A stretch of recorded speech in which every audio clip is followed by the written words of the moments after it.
Vallahi hayvan Giresun Şebenkarahisar'dan gelecek. Hazırlıklara da bir haftadır başladık. Yani küçük 150 tane, büyükte 25 tane. Beklentimiz inşallah iyi olur diyoruz. Kurban ortamının devam etmesi için, torundan, dededen toruna gitmesi için yaşatmamız lazım. Yaşatmamız için de başından tut ta damana kadar fedakarlıklar yapılması lazım. Yapılmazsa olmaz zaten. Valla Salı'dan sonra gelecek işte buraya. Salı'dan sonra izin veriyorlar. Bayrama da bir 15 gün falan kalıyor. İnşallah Türkiye'ye, İslam alemine, kesenlere, satanlara Cenab-ı Allah yardım eder. Güzel olur inşallah diye düşünüyoruz yani. Kartal Hayvan Pazarı güzel bir pazar. Ulaşımı rahat. Müşteriler için, halk için. Ama burada ufak tefek sorunlar oluyor. Bu sorunların başında en büyük başlıca kesim olayı. Kesim yeri doğru düzgün net verilmiyor. Verilen yer kapasiteyi kaldırmıyor.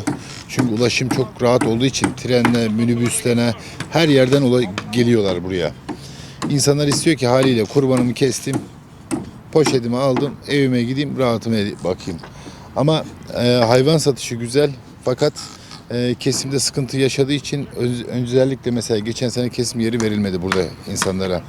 Kesim yeri verilmeyince haliyle hayvancı arkadaşlarımız da hayvan getiren arkadaşlarımız da çiftçi kardeşlerimiz, köylü kardeşlerimiz de hayvanları istediği gibi satamadılar. Geçen seneki sıkıntıları yaşamamamız adına bu sene önceden Kurban Bayramı'na daha 20 gün gibi bir süreç var. Bu süreçler önceden alınsa çok daha iyi olur.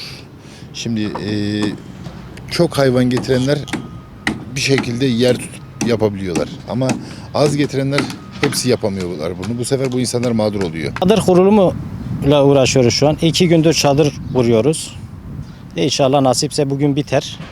Betonunu atarız. Artık hayvanların gelmesini bekliyoruz. Hayvanların belirli bir yasak süresi var. Şu an zaten hayvanların gelmesi yasak. İşte yasakların bitmesini bekliyoruz. Bitti mi hayvanlarımızı inşallah buraya getireceğiz. Hayırlısıyla nasipse inşallah kurbana satmayı düşünüyoruz.